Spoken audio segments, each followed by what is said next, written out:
natin ngayon. At ako, kakabahan ako kung politiko ako ngayon, talagang I'm on the wrong side of history, kakabahan ako sa mga nakikita ko ngayon. Kasi the mere presence of Cory Aquino, yung kanyang pagkatao mismo, napakalaking contrast talaga compared to what we see now.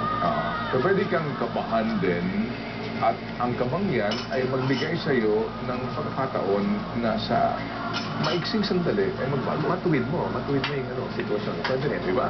Kaya nga, for example, sinasabing, di ba yung panawagan ni Tita Cory ng malinis na halalan? Di ba? Maaari tayo magkahalalan man, let's start with that basic.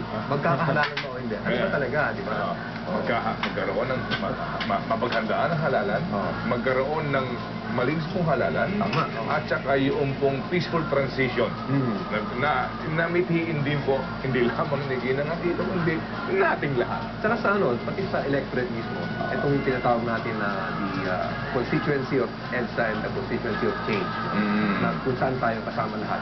Dapat siguro, i-demand natin sa mga tumatakbo na magkaroon sila o ilabas nila yung mga katangian na talagang kailangan natin para umunlad tayo. Hindi na pwedeng papogi na lang, hindi na pwedeng all politics as usual, no? I mean, we cannot change one para the other. Ng pera. Exactly. So siguro, let's vote with our idealism. Let's vote with our idealism. Tignan natin lahat ng mga kandidato, hindi lang yung mukhang mananalo. Palagay ko, kung tignan natin ang pantay na gano'n at bumoto tayo with our ideals intact, baka talaga magkaroon tayo ng pagbabago.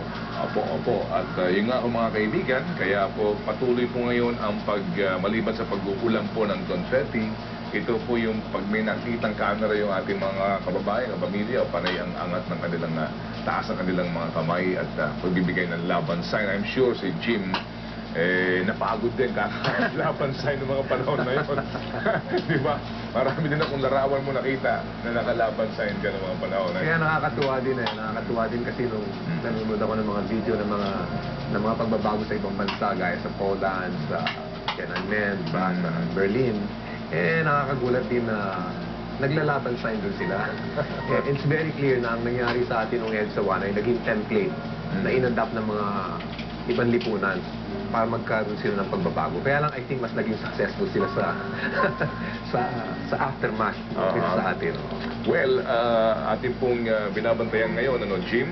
Ito nga pong parang, ito po kasi ay pagdaan pa lamang po ng paglilipat po ng mga dating. Hindi pa po ito yung actual na paghahatid po sa huling hantungan at sa ating pagkakaalam din, Jim, na dyan din po idadaan yan patungo po ng Manila Memorial.